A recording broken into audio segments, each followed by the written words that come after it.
I'm Walter Isaacson, and I'm with the Aspen Institute here, and it's our pleasure at the Institute to be the host and the facilitator of the Franklin Project.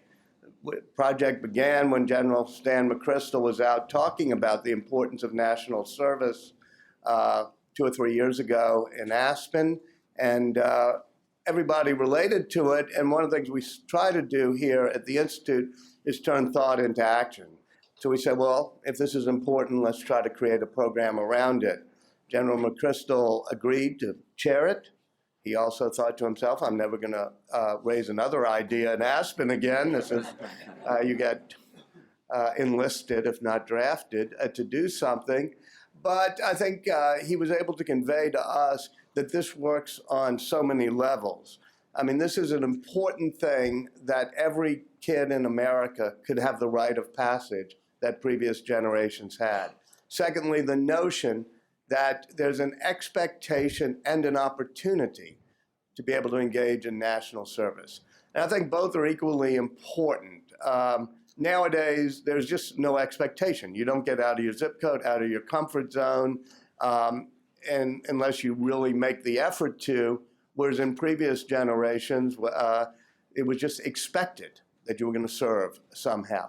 But the other half of that equation is the opportunity.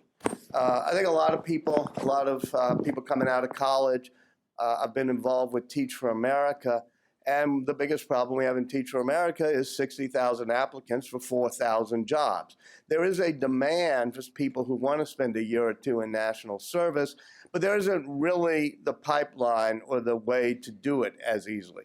So I hope that through this project we can also say, we are going to find different opportunities. We're going to encourage organizations to create service slots, but maybe even create cores in which, whether it's a Baltimore core that's already been created, or through certain sectors, as we talk to the financial industry and others, cores that say we are going to have a service year project. One of the things that General McChrystal does in his Team of Teams book is talk about the need for coordination. I hope he'll explain that today a little bit, because just recently we've merged with a couple of other organizations and really creating the whole concept of a service year. Because in this world of nonprofits and NGOs, as Michèle knows so well, sometimes people keep replicating what other people are doing. And we have at the Aspen Institute, no goal or mission other than to make this work. So when we could find ways to say, why don't we join together and have other leaders of this project as well, that's good. I think it's important too to engage the Franklin Leadership Council, which is what's happening right now, engaging people on both sides of the aisle, both in the foreign policy and the defense community. I think history's really big moments have been when people have stepped up. You can reread The Greatest Generation, talking about a book I did with a friend many years ago called The Wise Men, which was stepping up at the beginning of the Cold War. But you can go all the way through to, the very beginnings when the First Continental Congress is meeting and people step up and pledge their lives, their liberties to a certain cause.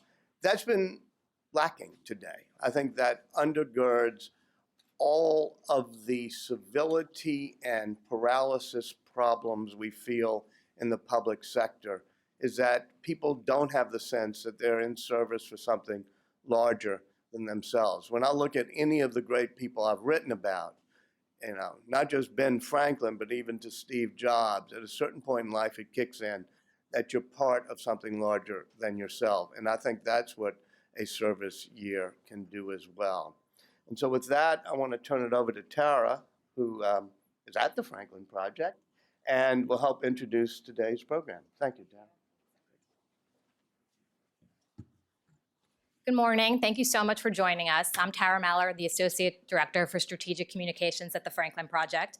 We'd like to welcome you to Beyond the Draft, Rethinking National Service, an event co-hosted by the Franklin Project with Defense One. And the genesis of this event today was our desire to talk about the intersection of national service with national security. Many of you have been invited here today because you hold jobs in government or previously held jobs in government in the defense community or have served in the military. We didn't anticipate this conversation would be taking place on the heels of a series of terrorist attacks and during heightened security warnings. But recent national security developments make today's conversation even more relevant. We did think about the timing of the event, and we thought that the presidential election is an opportunity to amplify national service in the national dialogue. Today, we want to explore with this panel how a significant expansion of national service here at home can help strengthen our country, impact perceptions of America overseas in terms of its soft power, and be an asset to our national defense in terms of building a talent pipeline, fostering bipartisanship, and strengthening our leadership. In thinking about the themes of today's discussion, I couldn't help but think about on the train back from New York over the weekend to DC, how many of our lives in this room, the trajectory of our personal and professional lives, were shaped by the events of September 2001 and 9/11. And I couldn't help but think about the calls to service and how many of us view service and think about service through that lens. And our experience with service has been shaped for many of us in this room through that experience. Even on our team, I served in the intelligence community. After those events, our director, Jay Mangone, served in the military, and other friends and colleagues have served in various capacities, including for other service-focused reasons, domestically in programs like Teach for America or City Year. And while we all might choose to serve for different reasons and different capacities, we here at the Franklin Project think that that service unites us through a common experience. And unfortunately, in the last 14 years, our commitment to service seems to have waned. There's not a sense of shared sacrifice after multiple years of war in Afghanistan and Iraq, and just under 1% of Americans serve in the military. So the Franklin Project believes the time is more ripe than ever for a transformative moment with regard to service. We see ourselves at a crossroads here, and we think that embracing national service here at home is more needed than ever before. So is there a way for us to ingrain national service in our national DNA beyond just moments of crisis? What are the benefits and challenges of doing so, and what would it look like? Can it strengthen our security? How can we rethink national service? So that's the focus of today's panel. We have a great panel here today. I'm so thrilled to have the three panelists and the moderator that we have here with us. If you could all come to the stage. We have Kevin Barron from Defense One will be moderating today's panel. Kevin has worked at Defense One as the executive editor, which is part of Atlantic Media. And I approached Kevin about partnering on this event because he's a military security analyst, both at Defense One covering the Pentagon, also now recently at MSNBC. So thanks for agreeing to do this with us. We also have the chair of the Franklin Project, General Stanley McChrystal. He's well known here at the Aspen Institute because his remarks at the Aspen Ideas Festival launched the project when talking about service. He's a retired four-star general, former commander of the U.S. and International Security Assistance Forces, Afghanistan, and a former commander of the Premier Military Counterterrorism Force, JSOC. He also is the co-founder of McChrystal Group and the best-selling author of My Share of the Task and Team of Teams.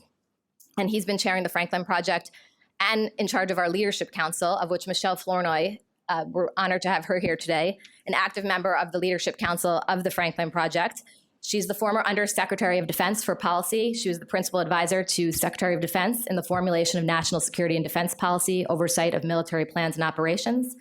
And she's also the CEO of the Center of a New American Security, where she served as president until 2009.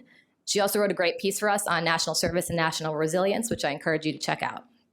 And lastly, we have Congressman Seth Moulton, serving from the 6th District of Massachusetts. Representative Moulton served 4 tours in Iraq as a Marine Corps infantry officer, including 2 tours as the platoon commander and 2 tours as a special assistant to General David Petraeus. He's been quite vocal on veterans issues, national security issues, and he's been a great champion of service, particularly for the younger generation of members on the Hill.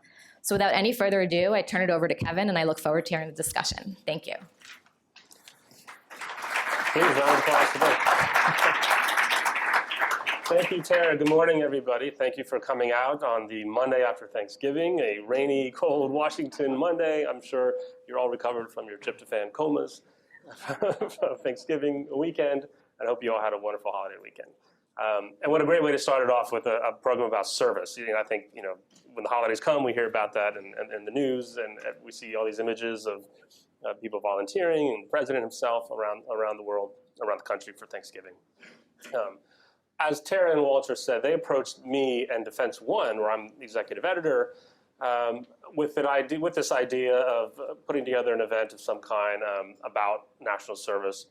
And I'll quickly say why it spoke to me right away because we were speaking backstage about this idea of national service comes up a lot, and in just the promotional tweets and Facebook shares you've been putting out in the last couple of weeks, I've gotten some pretty strong reactions of, man, I've been saying this all along, and what a great idea, which is a good thing to hear. And that's why we're here, is to, I think, help coordinate and congeal this idea into a real movement that becomes becomes the reality of the vision that the Aspen Institute has here. For me, before I was a journalist many moons ago, and then in like the 90s, I worked in think tanks around town as well, and as the NGO boom was really happening. And at the time, if you weren't going to join the military and you weren't going to go to the Peace Corps, there weren't a whole lot of organized options to get a young person out into the world, to see the world, to become a future global leader, an American leader of some kind. And as eventually I became a Pentagon reporter, it became so clear how vastly well-funded the military's recruiting organization is. And there's really nothing that even comes close, maybe in the entire, other than the NFL, I think, but when it comes to diplomacy or development or other ways of turning young Americans into global leaders, educated, skilled, impassioned, for some age of American leadership around the world that our political leaders keep telling us that we're in and that they want to get us into. So with that, I was going to start with, let's start with General McChrystal.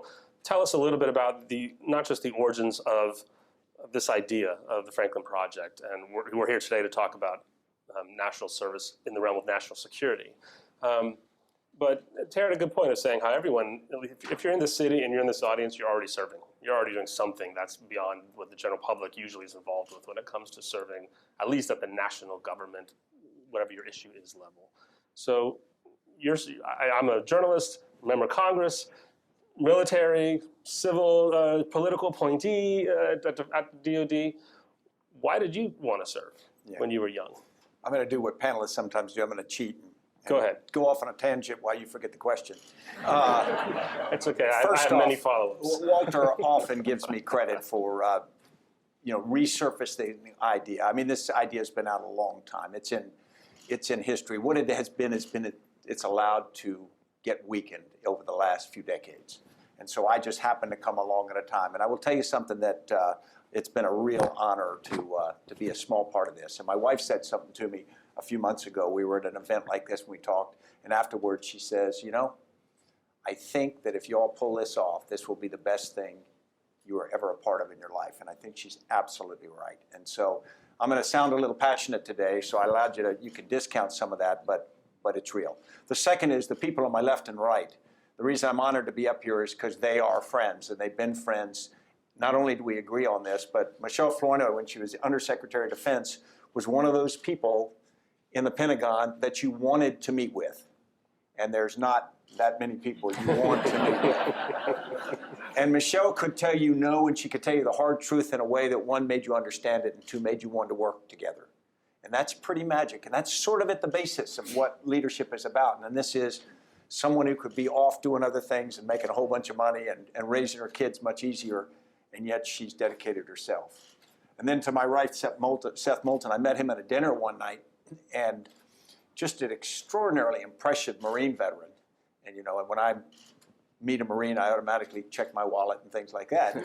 But we met, and here's a person who, again, has bona fides that I would kill to have on my resume, but yet he's chosen to serve. And he is the only politician I've ever actively supported. I actually went, remember we did the Peabody Elks Club campaign event when he was running for Congress. And that's hard work. I mean, for him, not for me. But it's because this is exactly the kind of person. And I didn't even ask him whether he was a Democrat or Republican when he first said he was going to run. I said, I'll support you, because it's the person and it's the idea of service that's so important. So now I'll circle around, Kevin, to the point. I think all of us are in agreement that there is something about service that is essential to citizenship, because citizenship is what defines a nation. The Lord Almighty didn't draw out nations and say, this is the United States of America, this is Mexico, and whatnot. Groups of people got together, and they made a compact or a covenant between each other and says, we will be a nation.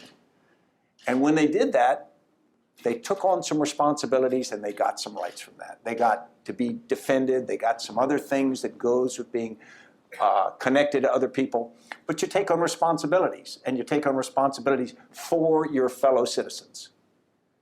As Walter said, that last great line of the Declaration of Independence, we pledge our lives, our fortunes, and our sacred honor. And it says to each other. That's the point. It's not to some big idea. It's not to the flag. It's not to some, it's to each other, and that's really underpins it. So the question of citizenship and how you grow that is, I think, fundamental. If you go back to history in American society or any society where there was a need for mutual defense, you had to defend the outpost or raise barns or do things that absolutely had to happen. There was this need that you're going to do things because that's just the way of life. As we become more atomized and more anonymous in some areas, I think that's been weakened. And so what has happened is that, with the exception of great big defining moments in the 20th century, like the Second World War, when 16 million Americans were in uniform and everybody was asked to do something, direct or indirect, you pull at people and you give them the experience, which is a positive experience, of serving. You know, we don't all volunteer to serve, and we all aren't happy about what we're given to do. But how many experiences we have in our life where afterward you go, well, you know, I probably wouldn't have done that by choice, but I'm glad I did. And to be honest, I think we have a generation before us now that we owe an opportunity, not to give them something they don't want to do, because actually demand shows that they do want to do it, but give them something that they can do that makes a difference, that is going to give them the experience for the rest of their lives. They feel invested in it. They feel, I'll steal this line from a panel I was on not long ago, they have an intimate relationship with their community and their nation. It's different from transactional.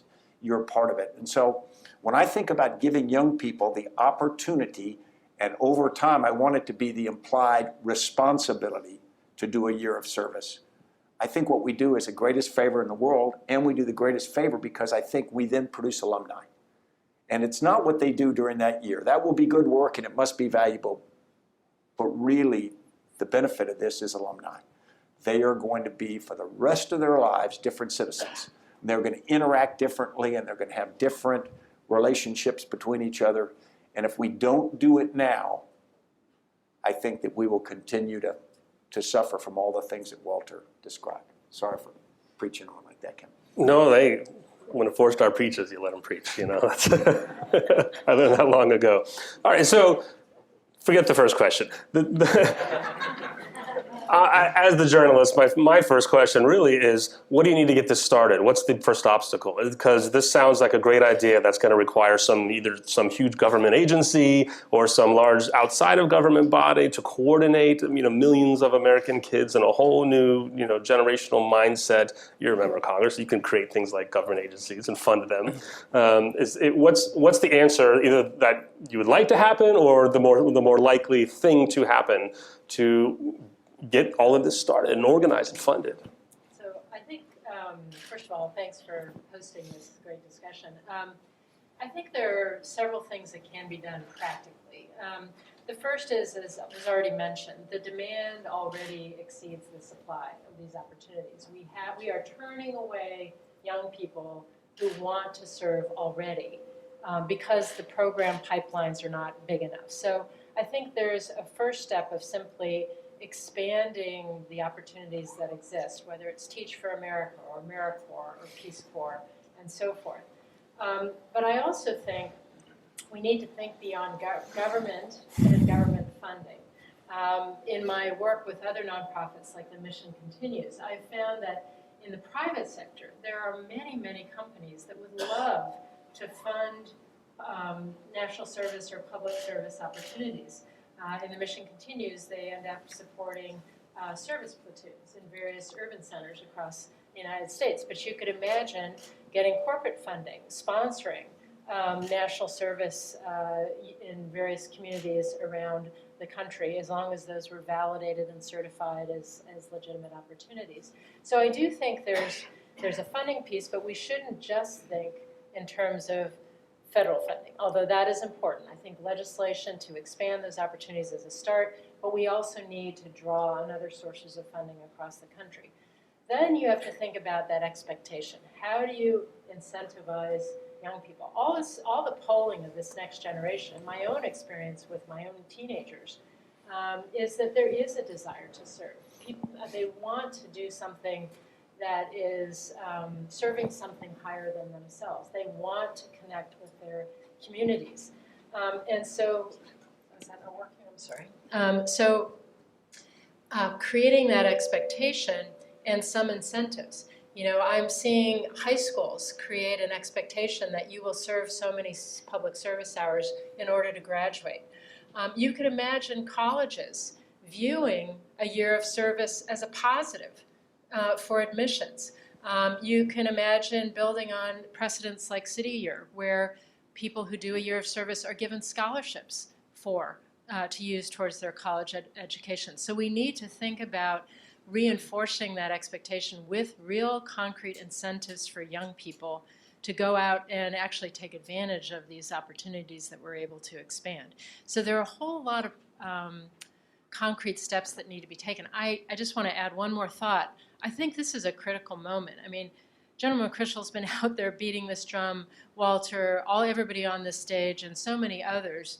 We are heading into a presidential transition and a renewal of Congress.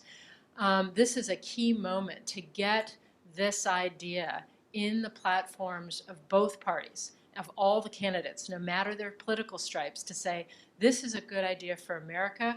This is not a partisan idea. It's a smart idea. And to really move this, to try to tee it up as one of the main initiatives for a new administration, a new president, and a new Congress going forward. Well, I want to talk more about that moment, but Congressman, so from your perspective, the answer as to what comes next. Well, I mean, I think this is tough, and I think that the reality is in Congress today, there's an awful lot of things that don't get done because of the far right, and this is yet another issue that the far right is opposed to. So I think we've got to be honest about the politics, and I think as a community of people who are invested in national service and want to see it succeed, we've got to talk to the opposition. We've got to speak about national service in a language that the opponents understand and can relate to. Well, The economics. People far right, they're not opposed to national service. They're opposed to how to do it. Well, it depends on what your definition of national service is. Right. But I mean, look, expanding AmeriCorps, which for many people seems like a very obvious thing to do given the demand, is something that the far right calls paid volunteerism. Right? If you look at the ways that an expanded national service program would, I think, improve the quality of the military, not by making the military any bigger, but by largening the applicant pool of people who are interested in national service and might consider the military as an option. That's a great argument, and yet there are still a lot of people who are opposed to it. So I think it's important to speak about national service in broader terms than just the idea of service to the country, but also let's look at the economics. Let's look at what a difference it can make in our communities. Let's look at what long-term investment, what the long-term rewards are, returns on this investment are, and I think they're pretty impressive. You know, the best piece of legislation ever passed is the GI Bill. Right, just by looking at the cost-benefit analysis, you know, $1 invested for about $7 in return is the common figure thrown around. Well, if you expanded the GI Bill to have a civilian component, what would that look like? I don't know. When I got out of the Marines in 2008, I went to a conference on national service at Columbia, and it was my understanding, it was the only time in the 2008 campaign when Senator Obama and Senator McCain appeared on the same stage at the same time, talking about the same thing, but on the same side of the issue. And it was extraordinary for me as a young veteran who had just gotten out of, just come back from the surge in Iraq, to meet so many other national service veterans who hadn't had the same experience as I did and yet shared so much in common. The commonality that I had in my experience in Iraq with a Teach for America veteran from New Orleans, for example, was not something that I expected to see, and yet I saw that there at that moment. So there is the potential to really find political agreement on both sides of the aisle for an issue that does bring a lot of Americans together. But I think it's tough. So talking about this moment then, you mentioned World War II. This is whatever you want to call it, that we're in the age of terrorism, the war on terrorism that's happening, the surge of ISIS, now events like Paris and terrorism coming closer to Western Europe, closer to the United States. That's the big worry. What are any of you hearing when it comes to the younger generation on their way up that wants to do something about it, that wants to get involved in a way that's that's different than perhaps just signing up for the military, or includes that, or any other way? Yeah, I think one of the things that is a danger is that we look at something like ISIS as a fairly narrow terrorist threat, and therefore we want to do a fairly narrow counter-terrorist response to it, be a military and whatnot. And I think that is failing to see a broader picture and the broader requirement. So ISIS is reflective of a collapsed region with all kinds of problems, and then ISIS itself is a multi-headed hydra that's not just a military problem. And so I think when we talk about having America prepared for this kind of threat, which I don't think ISIS is the last of this kind of threat, I think ISIS is just another in what's going to be a succession of these.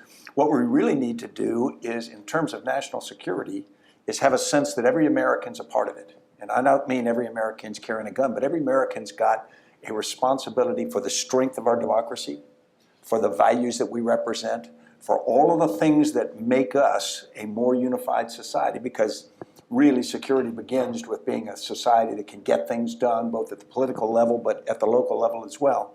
And it's also things like educating our young people, preparing them to be part of the world. And then at the more, I guess, tactical end, we've got to be able to field diplomats and business people and NGO people who have the ability to operate in the world with a sense of confidence and certain skills, many of which come from this kind of experience. And one of the things that we found that was so challenging when we first got tested hard by Al-Qaeda in Iraq was that the different parts of the federal government, Department of State and the CIA and whatnot, were in these silos. And Defense Department, even the military, was in these separate silos internally. And when we tried to pull together a cohesive, multi-party response to it, we had terrific problems. We spoke different languages. We had completely different backgrounds. And they were all serving, theoretically, the same government for the same cause. But we didn't have those connections. And I think this kind of experience starts to build those, which I think are going to be really important. I could just add, I think the phrase that always comes to my mind is resilience. I mean, I think whether you're thinking about the long-term terrorism threat or other national security challenges that we're going to face, and frankly, economic challenges that we may face, national resilience, having the ability to bounce back, which we have done time and time again in our history. I mean, that is the history of the United States of America, is that we get knocked down and we stand back up, we reinvent ourselves, we find a way forward. And I think a national service program that, again, not necessarily mandatory, but with the expectation that this is something you do as an American citizen, as a sort of rite of passage to adulthood, that this would be something that would really invest in that fabric of resilience, first at the individual level by creating these young leaders and giving them that shared experience, but also at the community level, because they'd be working, to the extent they're working inside the United States, they would be working in some of the least resilient communities in the United States, trying to help turn them around and give them a sense of hope and potential for the future. I'll just add that to really drill down on the threat of terrorism and where this could make a difference, I think we are not winning the fight against terrorism because we are not applying the full resources of the United States government. When we have a problem in Baghdad, we send in bombs and troops, and that's it. If you look at what happened when ISIS came in from Syria, they didn't just defeat the Iraqi army. The Iraqi army put its weapons down and went home because it lost faith in the Iraqi government. This is fundamentally a political problem in Iraq, and yet what's our government's response? We just send military trainers as if training the Iraqi army is going to fix Iraqi politics. ISIS, how many of you are on Twitter? So there are a good number of Twitter folks in the office, tweeters out there, right? I would venture to say there's probably no one here this morning who's as good at Twitter as ISIS. And we invented Twitter, not that long ago, right? So ISIS should not be beating us on Twitter. And yet they're killing us on Twitter. They're recruiting people right from here in America over social media. So we need to, in order to really win this fight, we've got to apply a much broader range of U.S. resources. And you know what? You're going to find some people who may not want to join the Marines or may not be qualified to be an Army Ranger, but are really good at social media and could help in this fight. And you're going to find some people who are a lot older than myself or even anyone on this panel who are just really good at figuring out political problems in the Middle East. We could apply them to that fight. When I was a platoon commander in the invasion, I had a platoon. It was in the first company of Marines into Baghdad. And 2 months later, I was asked to run a TV station. I was given a TV station, a radio station, and a newspaper south of Baghdad, because as we know, there was no real plan for after the invasion. So here was a second lieutenant, Marine Infantry Office, assigned to run the Iraqi media for South Central Iraq. I mean, Rupert Murdoch had nothing on Second Lieutenant Moulton in the middle of Iraq 2003. But I wasn't qualified to do that. I mean, I was coming back to, no one had ever trained me on basic media training, let alone how to run a TV station.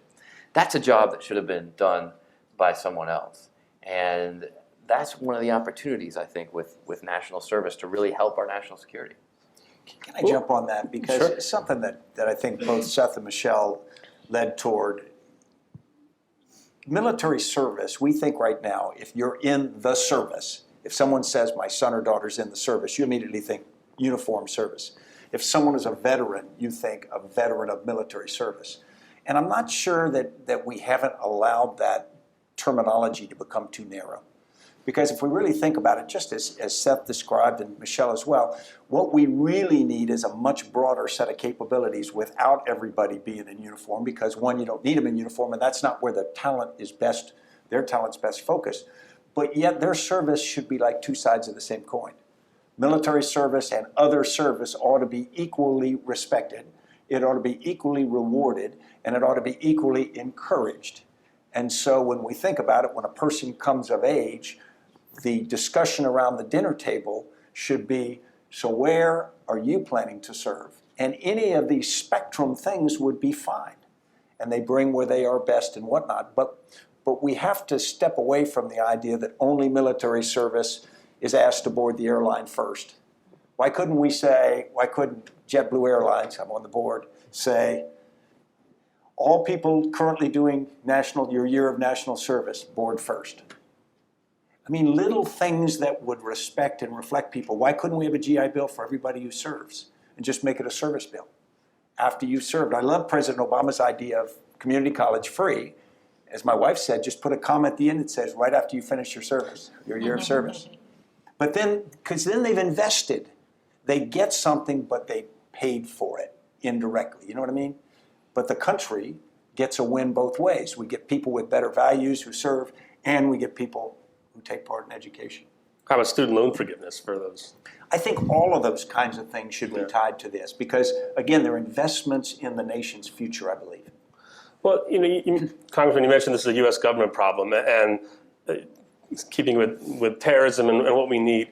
On the campaign trail, when ISIS hits and when Paris hits, I feel we still don't hear many more solutions offered other than we need 10,000 troops, we need 20,000, we need more of whatever's been doing, more of the targeted bombing campaign, the more military. I don't hear, correct me if I'm wrong, any type of talk coming from either candidates, Republican or Democrat, or even the White House administration saying, what we really need is what you're saying, a whole of government, whole of country, whole of nation approach to how are we all going to dig in and we all need to come together to fight ISIS. I didn't hear that in the president's message. It's still so targeted on the military campaign that has to happen first. The region has to pacify itself. The grand foreign policy and politics that we are used to hearing about, not any kind of call to action for the country. Yeah, I actually think that there was a missed opportunity in that regard right after 9/11 in terms of calling on Americans to everyone find a way to do something to help our national resilience, to find some way to serve in this time. I actually think, unfortunately, the sort of emergence of the ISIS threat, and particularly what's happened in Paris, I think this is another moment where that call could and should be made. I was interested to read that, in France they're having a similar response of overwhelming response from young people to try to join wherever they can join, which military, police, intelligence services, whatever. How can I do my part in the wake of this? And again, this is the time to open up the aperture. So military service or service in the intelligence community, although laudable and wonderful and right for some people, it's not going to be right for everybody. So let's open up the aperture to take advantage of that desire and create other opportunities. Just on this, there are obviously wonderful opportunities to serve at home. But on serving abroad, I just want to underscore the point that Congressman Moulton made. When we put together the Afghan strategy, there was clearly a military campaign that was going to create stability, but that was going to create space for other things to happen. And those other things had to be in the political and economic and other domains. And yet it was so hard to create a civilian search, to find those people who could go abroad and run the media, help create the new Afghan free media, or help take a newly stabilized area and make sure we got the economic development piece right, or help ensure that political reform was proceeding apace in Kabul. It was so hard to get that talent and then to sustain it over the course of the campaign. And I think a national service program could be a way that not only drew in young people, but perhaps people with more experience and expertise. It would be another way to help meet those requirements when they do occur abroad. You think that could have created a pool from which to take from? I remember Absolutely. Secretary Gates was considering mobilizing reservists to do these civilian jobs. Yeah, he said, just send them in plain clothes out of their uniform. We were combing the surprised that wasn't reserves, happening. the military reserves for the civilian skills. Where are the agricultural experts? Where are the city planners? Where are the folks who've built media? But and we were and it was very challenging because the system wasn't really built for that. And I think that's the point, is the system's just not built. The painful piece of this is that there are a lot of Americans out there who want to contribute these talents. Well, I'll let the audience know we'll get to a good section for questions near the end, so have them ready. And same thing for those of us watching online. This was an invite-only event, so you guys are the fancy lucky people who got to be here. But there should be hopefully a good number of folks online who could maybe through Twitter somehow get us some questions to us as well. But so again, you said there's not a system for it, and there's a lot of need, there's a lot of desire. How do you create the system? What is step one? Where is it? Are we going to have the same problems of organizations creating their own things and duplicating themselves, and this giant, mesh of opportunities that every individual college counselor is going to have to sift through, versus having one, or some sort of centralized organization that we're going to be the clearinghouse, we're the funneling organization to, connect the skills to the needs, to be the recruiting office, be the PR public face.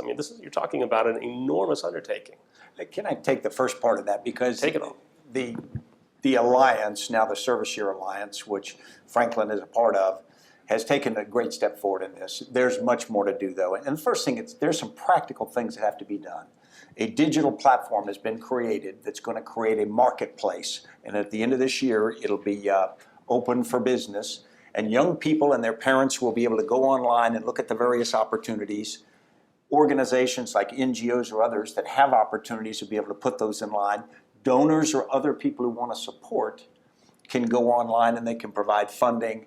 Also, you'll be able to see what the requirements are for a certain position. You'll be able to connect with people who have done it or are doing it. So parents and young people will be able to look and say, is that right for me? Is it safe for my son or daughter? And that sort of thing.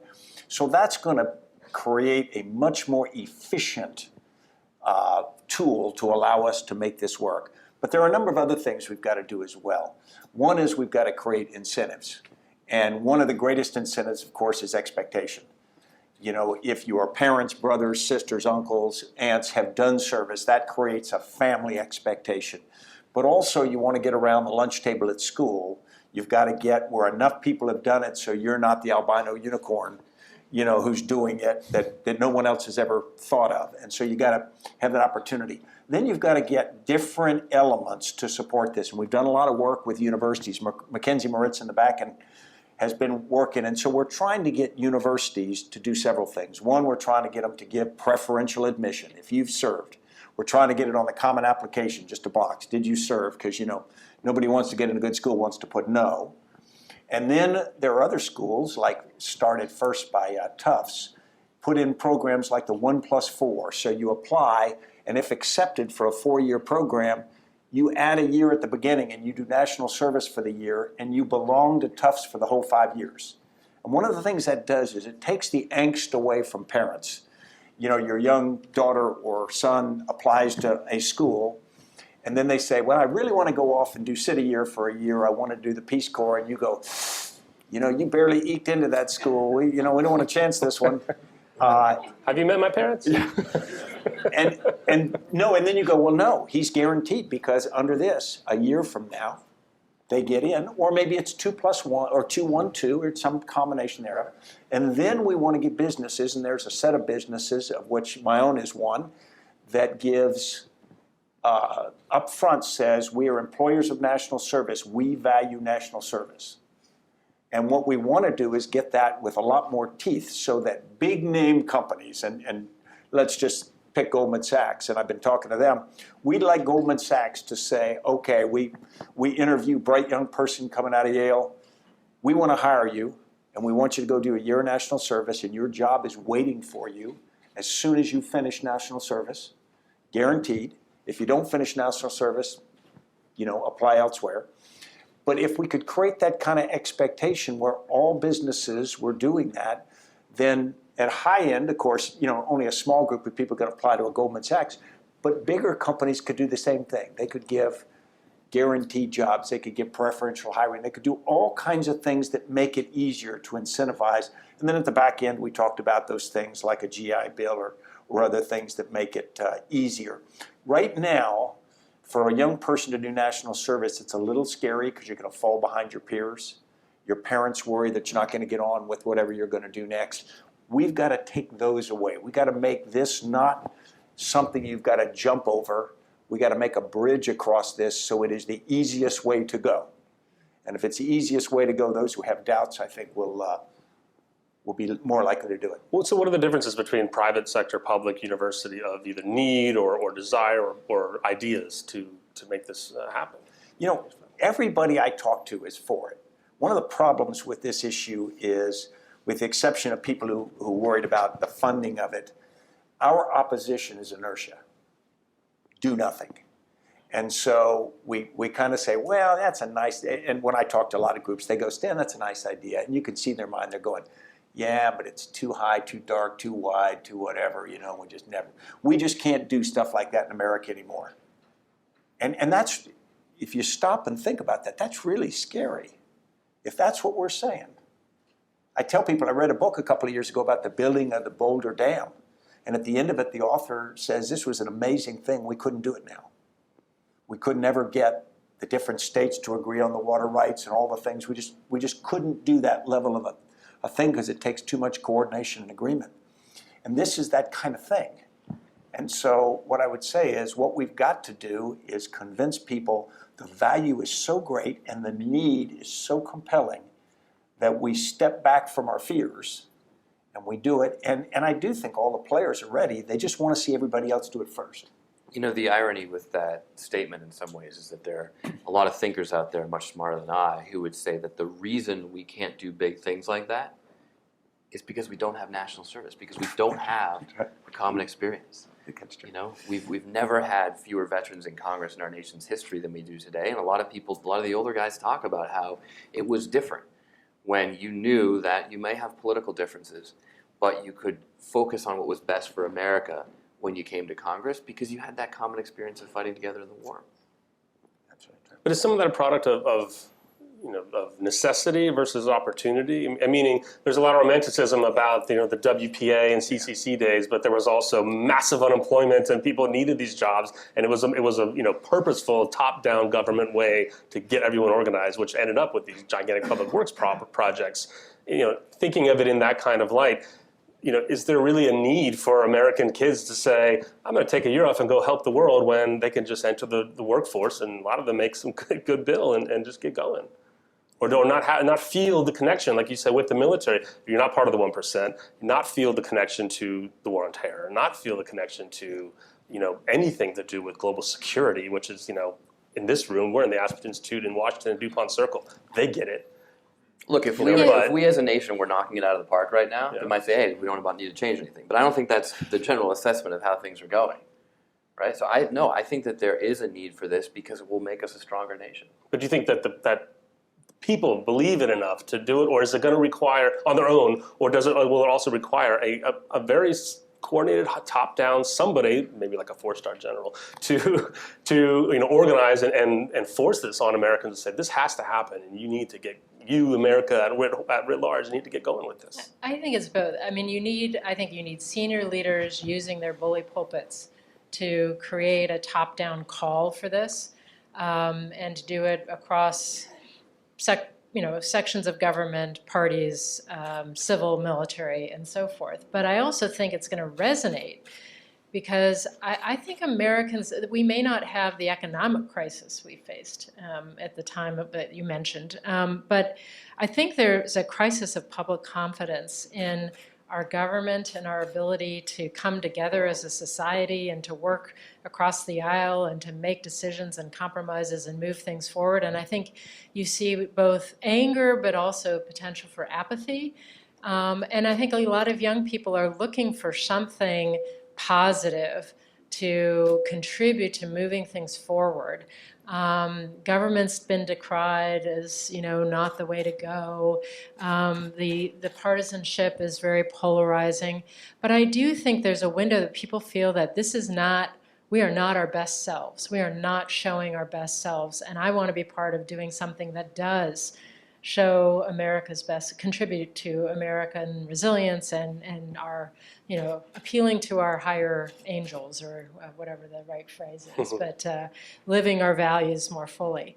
And I do think that, again, just talking among my kids and their friends and other young people I meet, there is a certain hunger to do something differently than what is being offered to them right now. And I do think, so if you had the call from the bully pulpit, you had some investment, both public sector and private sector, and you created some opportunity, I really do think you'd have a lot of people taking up the incentives. So could be the other way, go the other direction, crowdsource stuff. I'm glad you mentioned, the lack of trust in institutions, and I'll plug our sister National Journal, and Ron Brownstein has done some excellent work on just that, the real decline in trust of any large institutions, not just government. The most frequent question I received on the campaign trail last year was not how to improve Obamacare or what to do about ISIS.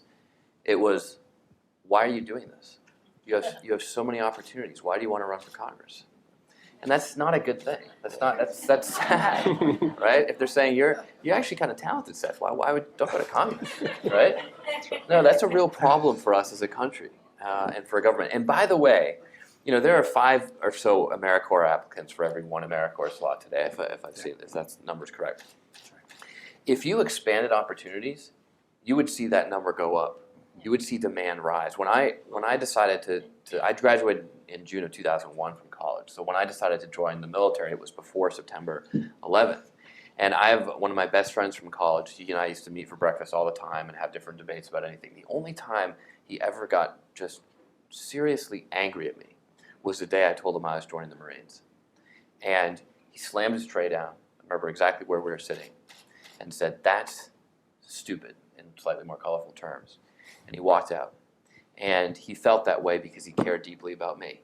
And almost like a parent, didn't want me to do something that would be a waste of my time. And a year later, he joined the Army. And he didn't join the Army because I was some leader that he wanted to follow or anything like that. We were just good friends, but we shared the same values. And because I had gone into the Marines, it made this a more accessible opportunity. It made it seem like something that wasn't so strange or weird to do as a Harvard graduate when you went out into the world. And that's the hump that we've got to get over, to just make this an expectation in society. I don't think it's actually that hard. So before we go to the audience, then, I want to have all of you get specific. You ran a war, you helped design a war, you executed a war, and to put it bluntly, as journalists do. What skills are needed? I mean, what are the skills for national security? I mean, whether it's rifleman or diplomat or city planner, agriculture engineer, expand on that idea of, if you could go out right now and tell universities, tell Goldman Sachs, tell, any institutions, whatever they are, this is what we need American kids to start doing so that the U.S. is better prepared in the next 5, 10, 30, for the 30-year war against global terror, the 100-year war, whatever it is, specific to national security. What do we need right now? Well, I'll start. It's problem solving, because you don't know what problem you're going to be given. I don't care if you're in Department of State or CIA or military, you're going to run media, you're going to do something. We can't predict the next war. And to be honest, the shooting part of it is the easy part. That's commoditized. It's the problem solving that's the hard part. So that would be one. The second would be cultural acuity. And it's the ability to work outside of your own culture, sometimes just across the United States in different zip codes, but also in foreign countries. And so the kinds of experiences I'd want young people to have is go somewhere, be part of a team, solve problems in a culture that you didn't grow up in. And some of that should be overseas, so you know how to maneuver with confidence in different cultures, and you develop enough empathy so you realize that other people's perspectives are not automatically wrong. And we suffer from that. And if you did those two things, all of the other technical skills you could teach people along the way. They don't bother me at all. It's those two basic, experientially based things I think are key. What do you think, Flournoy? Would you want to send your kids? I mean, your kids are older, and one of them doesn't have a choice anymore, probably. But would you want to send your kids to the Middle East to learn cultural skills at a time like this? It would depend on the situation, but potentially. No, I would just add two or three more to Stan's starting list. One is the experience of doing something really hard and not giving up, and working through the obstacles and the adversity to get to some level of success, and that experience of persistence and kind of fighting through a problem to get to the other side, I think is really, really important. I also think that some experience of just leadership, having an opportunity to not only be part of a team, but in a certain task area or for a certain period of time, be the leader, be someone who's in charge of inspiring and directing and guiding other people in your peer group. And then the last thing is the sort of planning and execution piece. So many people, certainly in the policy community, believe that you're done when you get the president to make the speech and the policy is stated. It's wrong. That's maybe the beginning of the process. But having people who actually know how to take an idea and do the planning and the assessment and the work to actually figure out how to implement and, again, surmount obstacles, deal with all the uncertainties that will pop up and ruin your initial plan, and then now you have to adapt and adjust. I think that kind of adaptive planning, implementation kind of experience also could be extremely valuable for developing these young people as future leaders. I'll just add one more characteristic, which is the opportunity to have tremendous responsibility, but also potentially fail. Such as? Because I think one of the things the military does well is it pushes you very far, gives you tremendous responsibility at a young age, but understands that some people are going to fail, and the institution and the project will survive in spite of that. And I can't tell you how much I learned as a young person from some of the failures I had in the military, not just the successes. Well, I'll add an observation instead of an advocacy point, since I'm a journalist, that I think too often the skill to navigate Washington is greatly underestimated as a need for any organization. And if global leadership is the goal, or a greater cadre of people to do it, being whether you're a rifleman or an agricultural or a digger or whatever it is.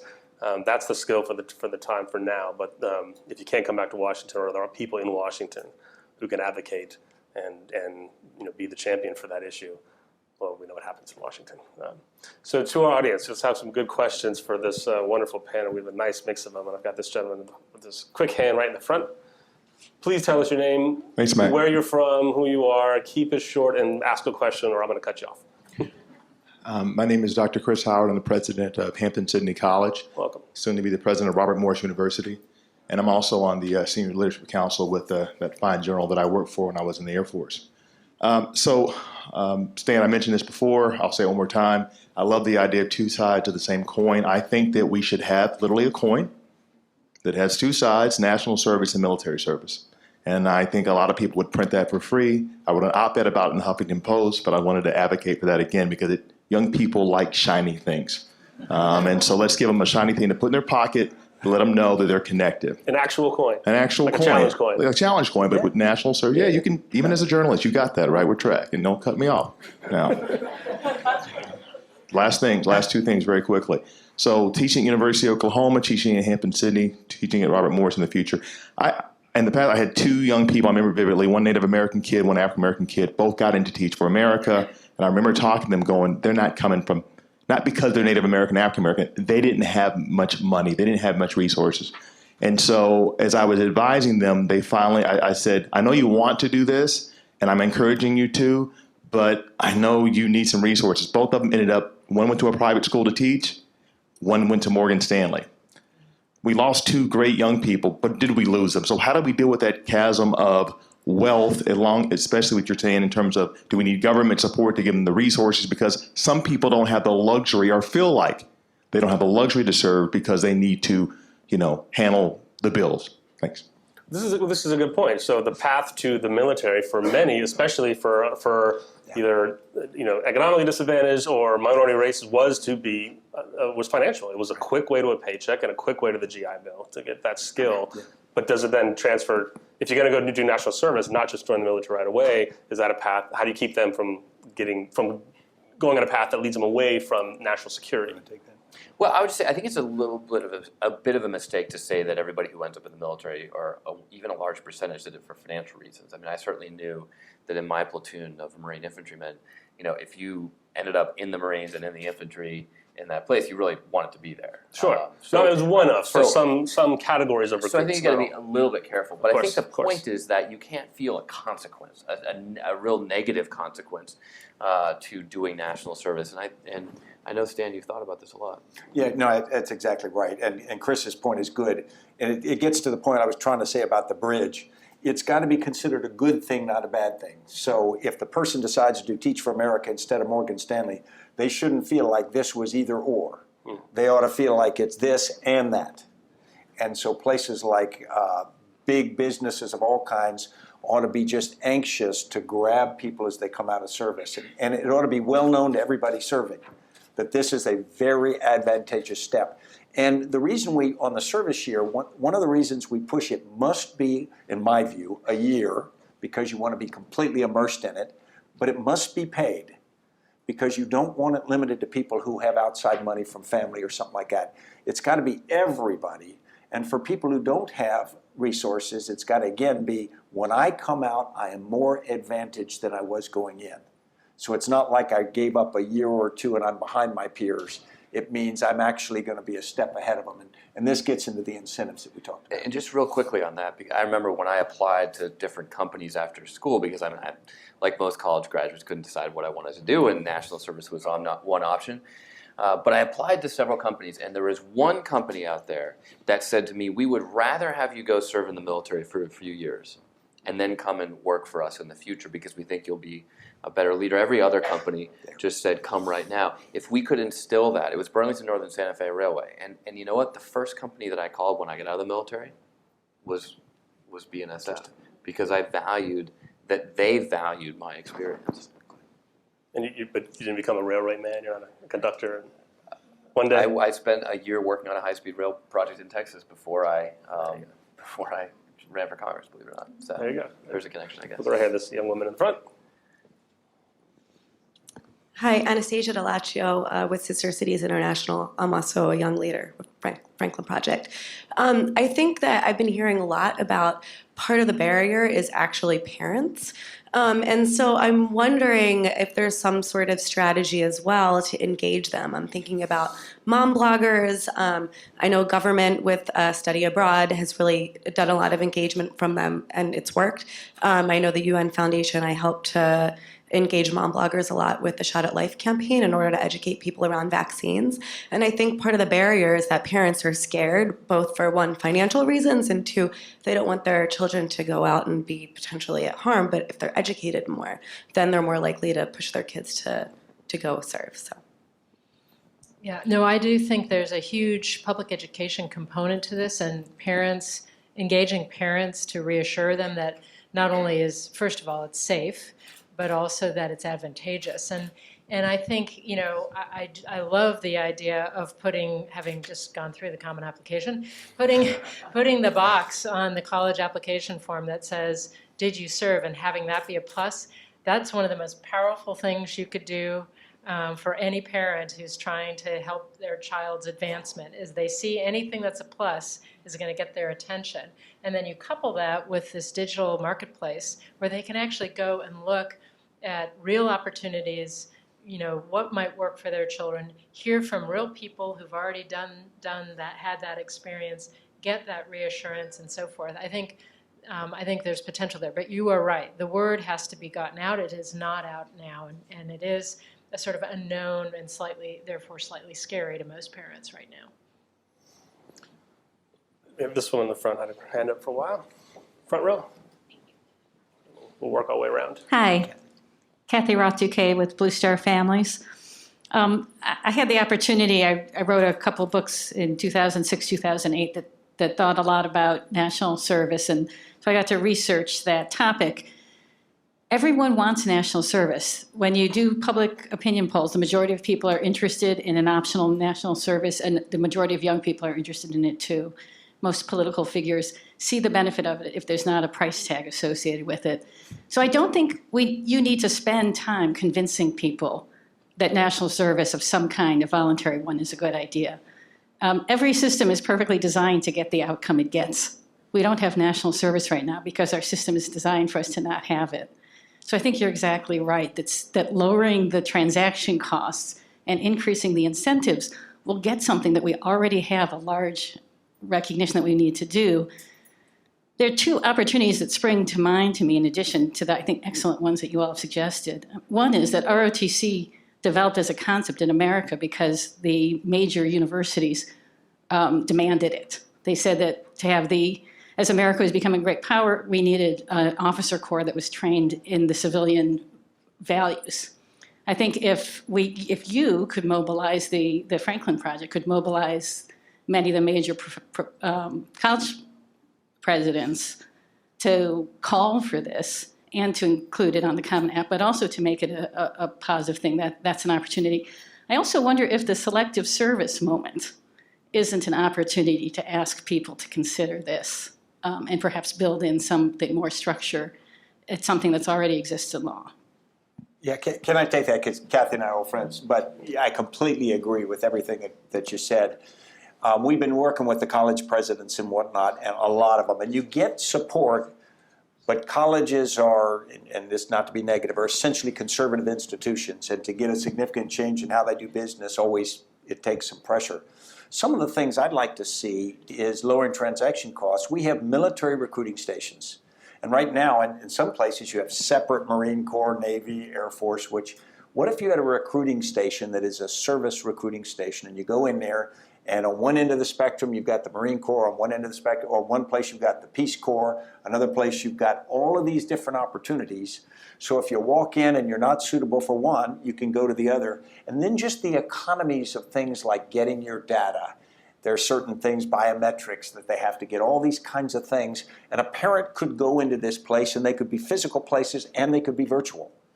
And so as a consequence, as you're doing this, the opportunity to see, I'm here to serve, wow, there's this whole spectrum, and where do I fit?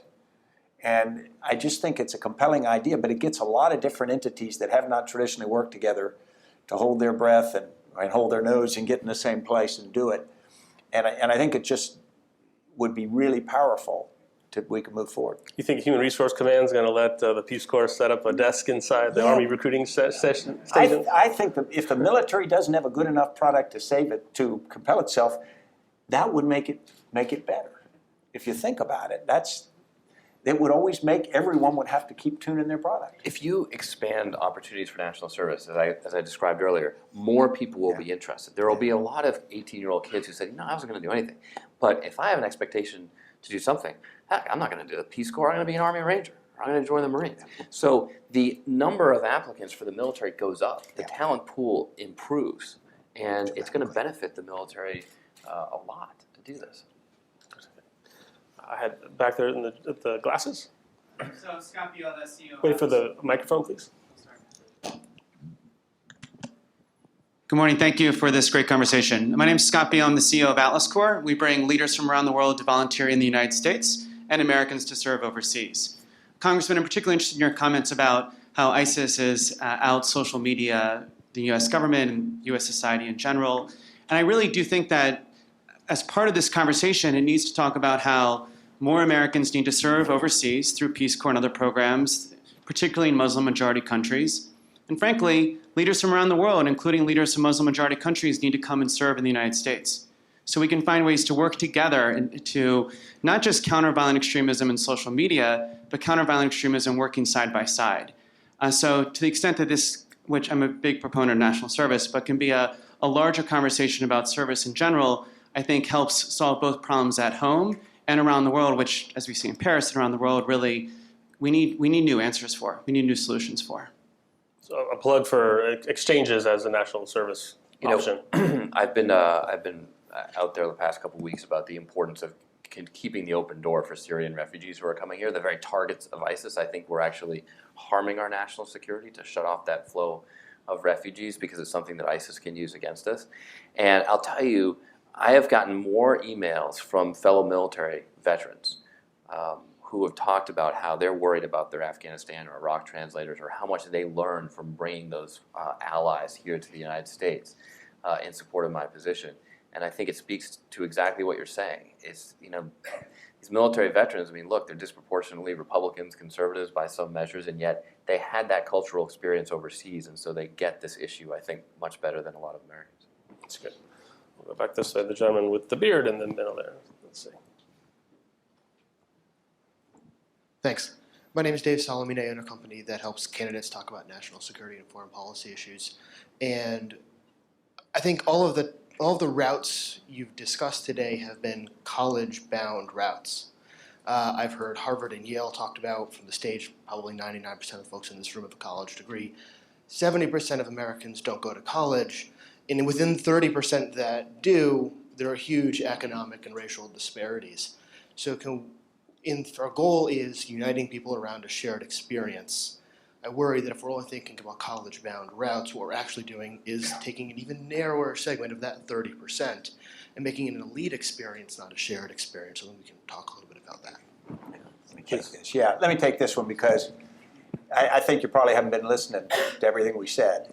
Because we talked about the requirement that it be a paid experience so that every part of our social strata, economic strata can do that. We talked about employers, not just the high-end employers, but we talked about wider Walmart and others. So you're exactly right. It's got to be for all young Americans because one of the things we're looking for is things that connect all young Americans first to each other. I think the international part's very, very important and the cultural part. But the reality is what we have been pushing for here, it has a greater participation now at the high end because people can afford to do it. And there tends to be a background. We're trying to knock that down, and that's why you need the incentives. As we talk about the bridge, if someone's in a tough neighborhood now and the opportunity is go do a year of service or get a job when it's available right now, and they have to support somebody, then they got to grab the nearest thing. I mean, it's just the obvious thing to do, so they grab that. And so I think you're exactly right. We've got to make it a cross-leveling experience so that we don't have unique zip code experience or educational level experience or religious or anything else, because as Charles Murray captured so well in Coming Apart, we are fragmenting in so many ways we don't even recognize. And this could be that unifying thing. I tell people sometimes my first platoon in the Army, I was a paratrooper platoon leader in the 1970s, and the Army was not at its best in the 1970s. And my platoon, when they ran out of beer money at the end of the month, they had an electric cord, and they would plug it into a wall, and they separated the two leads to it, and they frayed it, and they would stand in a circle, and they would basically recharge themselves. We laugh at that, and we go, what a bunch of knuckleheads. But they were great young paratroopers. Most had not, well, I don't think any had gone to college. Many had had some pretty tough upbringings, but they were great young Americans, fearless young paratroopers, and they were the kind of people that when I spent time with them, I came away better. They took the young West Point graduate who'd grown up kind of in suburbia, and they made me a better person. And I think that happens to all of us both ways. I rely on those guys today. I mean, I have a Facebook group with one of my platoons. We talk almost every day, and I have told them, just in my new job as a congressman, if you ever see me losing touch, becoming one of them in Washington, I want you to call me out on it. And I look to my fellow Marines more than any other group of friends to do that. Let's go back to the front row here. We had an early question waiting patiently. Thank you all very much. My name is Lorelei Kelly. I'm working with the new Edward M. Kennedy Institute for the Senate. It's up in Boston, sort of like a presidential library, but for Congress. I'm setting up a program called Resilient Democracy, and we're looking at how to bring Congress into the 21st century, essentially. I know the bad news about Congress, as you pointed out, Congressman Moulton, is people watch House of Cards. The good news is that Congress is not organized enough to be that awful. That's true. It's astute observation. I worked on the Hill for many years as a civil military person, helping both Democrats and Republicans. And it was my impression that the military had sort of decision support systems for information supply and decision making that we could bring in for civilian decision support. Today, the possibilities for legislatures are immense. Like Michèle, I've known forever for all her work on how would you look at a unified security budget? How would you look at a system that could compare across civilian and military so we can prioritize? I think that Mr. Ryan would be really interested in this, and these tools are available now. Data feeds in committee hearings. There's all these young people with tremendous technical skills in every district in this country, and I'm wondering, are you working with technologists and civic technologists in your district? Do you see that as one way to realign the interests of young people with governing? And I'd love to know too, Michèle, where you're seeing this, because I feel like that is the sweet spot for service and renewal and the modern era. Well, let me let Michèle answer this from a policy perspective, but I'll just say we have a computer programmer on staff.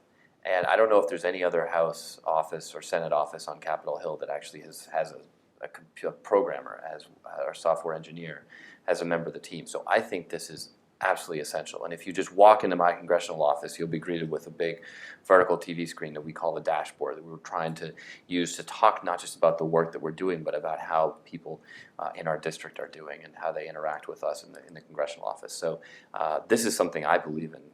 It sounds like a planted question, but I know it's not. This is something I think we have a huge opportunity.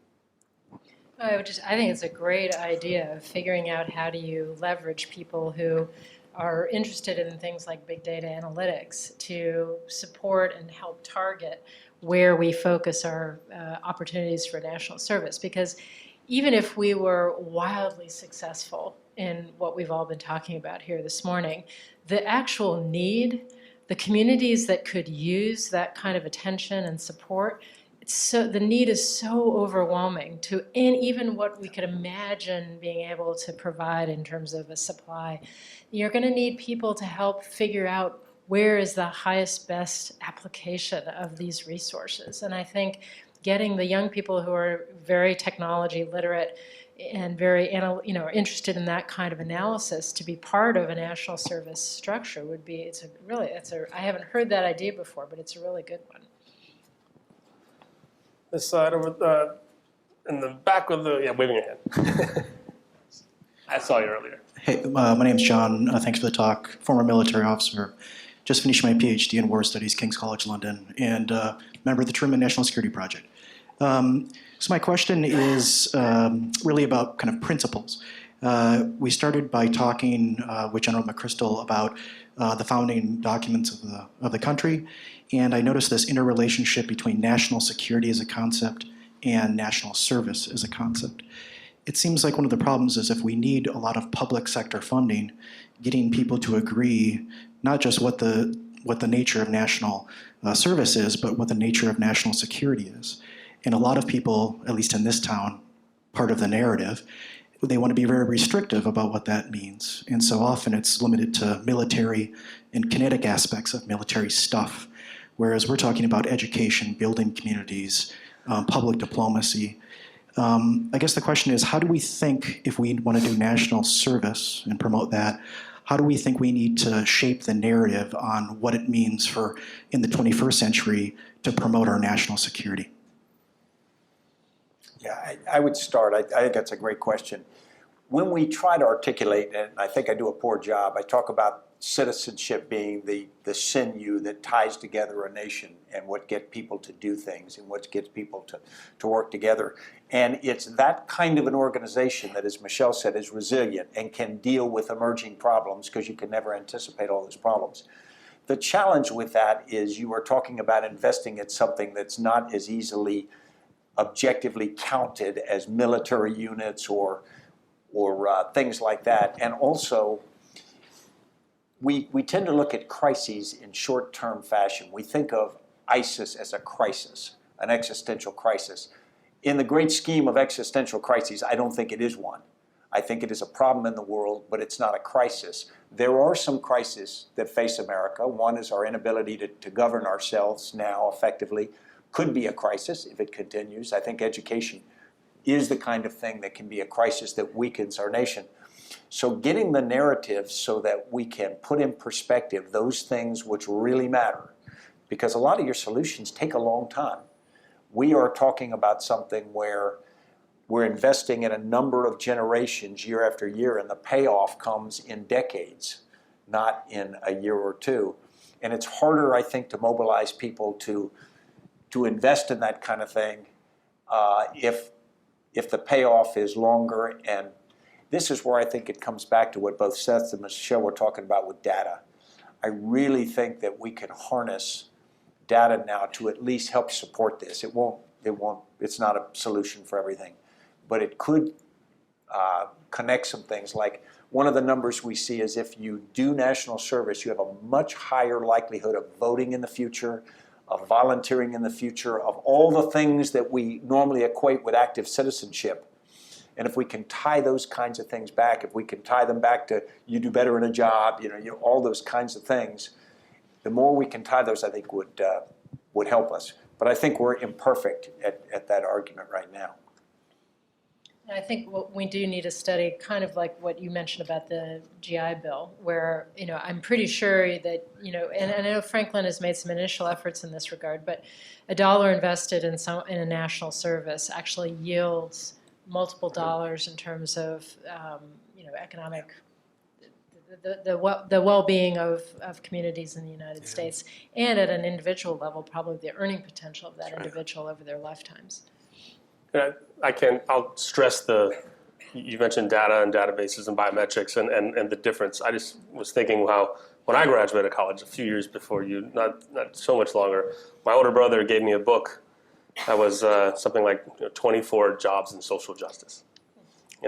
24. That's what I knew. That was your data set that you were connected to of how do I start my life and career of doing something that I knew I was interested in international affairs at least to get to versus the massive amounts of data that would come with this kind of a project. Just quickly, General McChrystal, you mentioned Tufts and what a leader they are being here. I was up at Tufts speaking last week, and they say kind of quietly, the sort of dirty little secret of this program is it's going to make better students, and we're going to have better graduates because they do national service. So they're not just doing something that's good for the country; they're doing something that's good for them too. That's right. This woman in the red hair has been waiting for me next. Thank you. Hi, I'm short, so I'll stand. I'm Angelique Young. I'm a Truman National Security Fellow, and I co-lead the Frontline Civilians Initiative with Rebecca Zimmerman. And I wanted to ask you, you've talked about things like the spectrum of service, a need for a recognition of the different things that come in that spectrum of service, but then also a need to inspire and incentivize individuals to want to do this sort of thing. They want to do the service, but how do you get them into these specific jobs and make it the most important thing?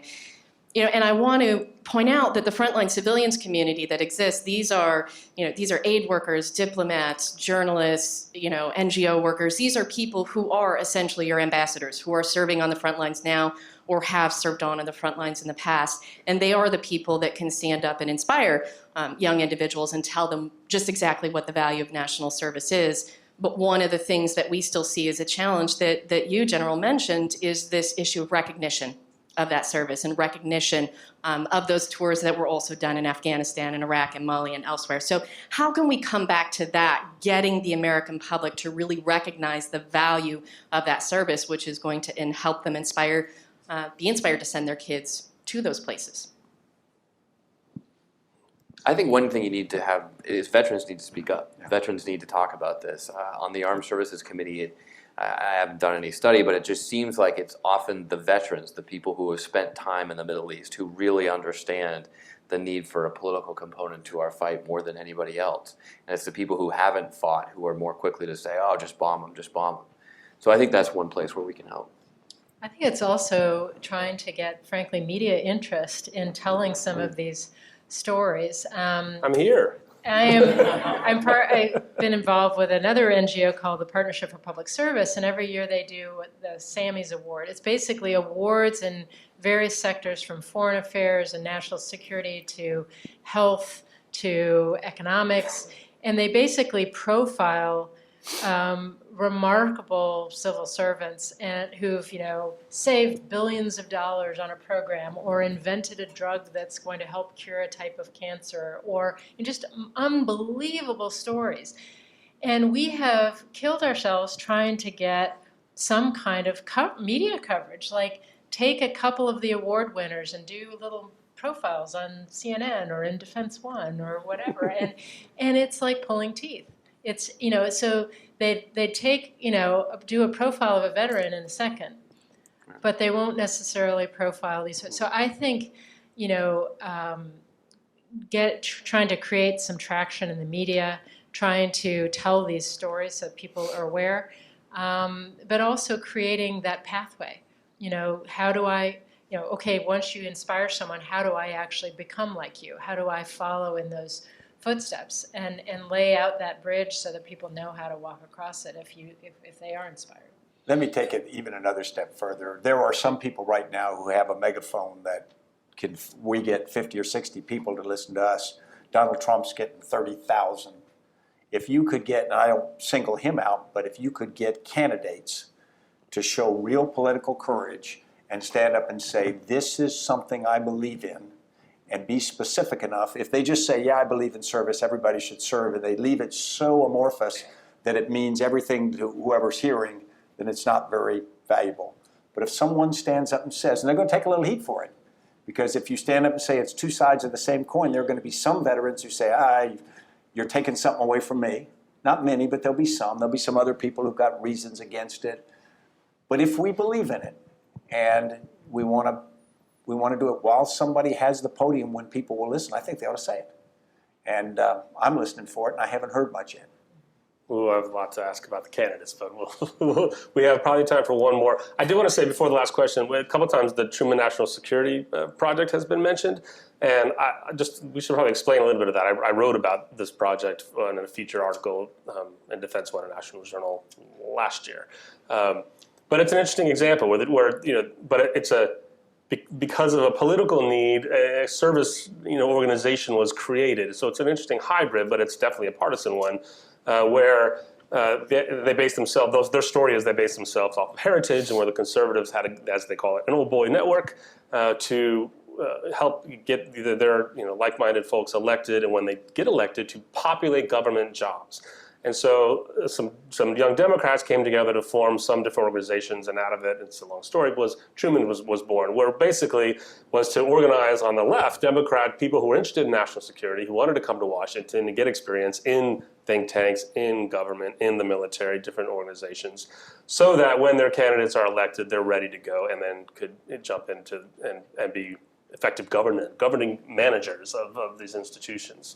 It was very successful, and they'll say themselves they're at the next level of, all right, we did that, we got, Obama was elected, and there are a lot of people that are second-term veterans, and one of them on this panel may be part of a future administration, maybe more of you actually. But what comes next to sustain that movement? But it was a partisan movement. So and the idea of that somehow, I think we're kind of talking around a little bit of that some version of that is outside of politics perhaps. But is still rooted in national security, that element of national service. So if you're interested in that, look up the Truman. Final question. I'll take two quick questions, then we'll go. But this gentleman here in the middle has had his hand up the entire time. Give us your quick question, and I'll take this quick question, and we'll answer them both to wrap it up. All right, I'll try and be quick. My name is Tom Schaffner. I went to a school that was very focused on service, but one of the things that was noteworthy to me was those of us who studied math, science, or engineering often felt like the choice to go into service was to let our skills atrophy and/or lose job opportunities, because if you haven't looked at code for a year, employers are hard-pressed to say that they don't care. In your discussions about Teach for America or any things, are there any work you're doing to foster STEM opportunities? Good, a question on STEM, and then we'll get this gentleman on the other side. Take both questions, wrap them up, because our panelists need to be on their way. Hi, I'm Paul Shelton. I'm a retired colonel, just retired from the Army G8.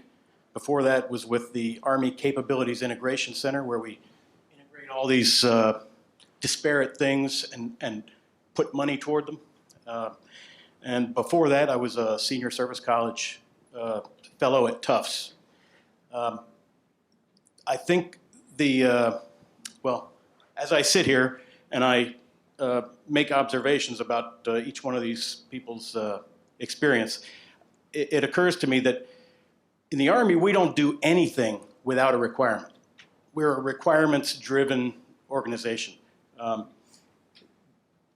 If Congress doesn't mandate it, if DOD doesn't mandate it, we're not doing it. So I think the Congressman's mission here is, and I'm sorry if I'm giving my opinion here, but the Congressman's mission here is huge, and we got to get behind the Congressman. But I think our lines of effort need to be well drawn, and that creation of a validated requirement is key. And I think we're all behind this. I'm behind it, but I think that is the critical element in this discussion. Okay, so both questions. Is there the requirement need that any of you are advocating for, and it's support for STEM jobs or opportunities? I do think we could set a national requirement that could be framed in some legislation, and really we have been thinking about how to sort of structure the different lines of service, if you will, military, global health, public health, economic and community resilience related, and others. But I really like the idea of a kind of digital service component. I mean, you see this now coming up in government. The U.S. Digital Service has been formed. Different departments are forming. But I think you could also envision a track of national security or national service that would leverage, I mean, it's sort of a hack for your country for a year. Not necessarily hack, but could be hacking, could be big data analytics, could be, creating, service-related apps. I mean, it could be all kinds of things, but creating a pipeline for that kind of talent to come spend a year doing this, it's an awesome idea. Final remarks? I mean, look, I just say, Carl, I take this responsibility as an advocate for national security in Congress and national service very seriously. And I very much want to be a congressman who's known as a leader of this movement, and that's why I'm here this morning. It's why I'm working closely. Let me just take a few minutes as a member of Congress to tell you about how to create an efficient bureaucracy. That's why I'm looking to leaders like this to tell us how to do it. But I'll make a commitment to you and to everybody else here this morning that I will do this and I will work on it in Congress. So thank you. Gentlemen, wrap this up. Well, just thanks everybody for coming. And I know most of you already support. This is not something that will automatically happen. It will only happen if we make it happen. And we can make it happen, but it's going to take political push, it's going to take bottom-up push, it's going to take organizational skills, it's going to take all the things that can make a generally acceptable good idea practically achievable.